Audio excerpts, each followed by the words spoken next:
আপনারা জানেন আজকে আওয়ামী লীগ বাংলাদেশে নাই, যারা দীর্ঘ 17টি বছর বিএনপির আচরণ তলে থেকে রাজনীতি করেছে। আমি দেখেছি অনেক জামায়াতের নেতারা বিএনপি নামে পরিচয় দিয়েছে, আজকে তারাই বিএনপির প্রতিপক্ষ হয়ে দাঁড়িয়েছে। বন্ধুরা, তাদেরকে আমাদের প্রতিহত করতে হবে।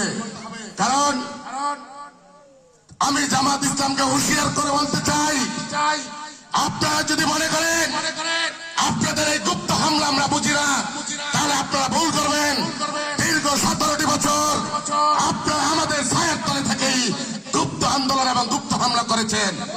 আপনারা কখন কোন টাইমে গুপ্ত হামলা করেন সেটাও আমরা বেশ ভালো করে জানি। বন্ধুরা, আমি আরেকটি হুঁশিয়ার করতে চাই, আজকে আওয়ামী লীগের মাথা বাংলাদেশ থেকে চলে গেছে, যে প্রেতাত্মারা আছেন আপনারাও সতর্ক হয়ে যান।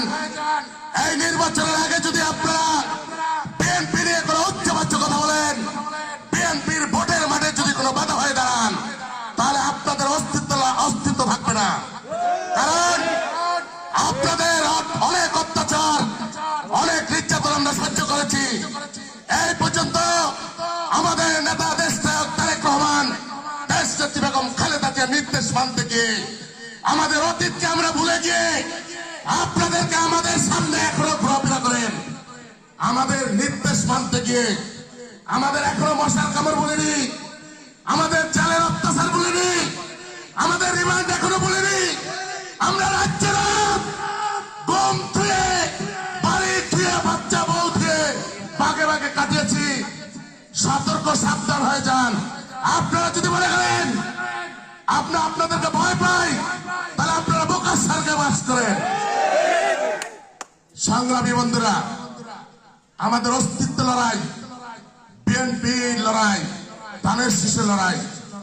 আমরা যে এখানে যারা আছি 3টা ওয়ার্ডের লোক, আমরা আগে আমাদের প্রত্যেকের নিজেদের ঘরকে সামলাতে হবে। কারণ আপনারা জানেন ফজরের নামাজ পড়েই যখন মানুষ হাঁটতে বের হয়, তখন হুজুরেরা বাড়িতে বাড়িতে গিয়ে মিথ্যা অপপ্রচার করে, জান্নাতের টিকিট দেয়। এই টিকিটকে বন্ধ করতে হবে।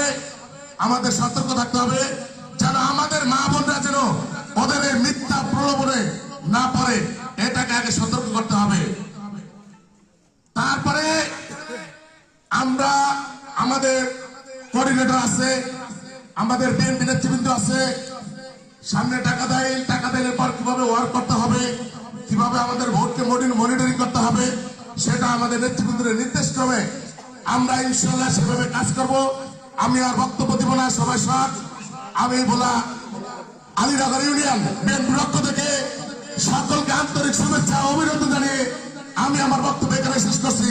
খোদা হাফেজ। বাংলাদেশ জিন্দাবাদ, দেশ নেত্রী বেগম খালেদা জিয়া জিন্দাবাদ, দেশ নায়ক তারেক রহমান জিন্দাবাদ, শহীদ প্রেসিডেন্ট জিয়াউর রহমান অমর হোক। সকলকে ধন্যবাদ। আসসালামু আলাইকুম।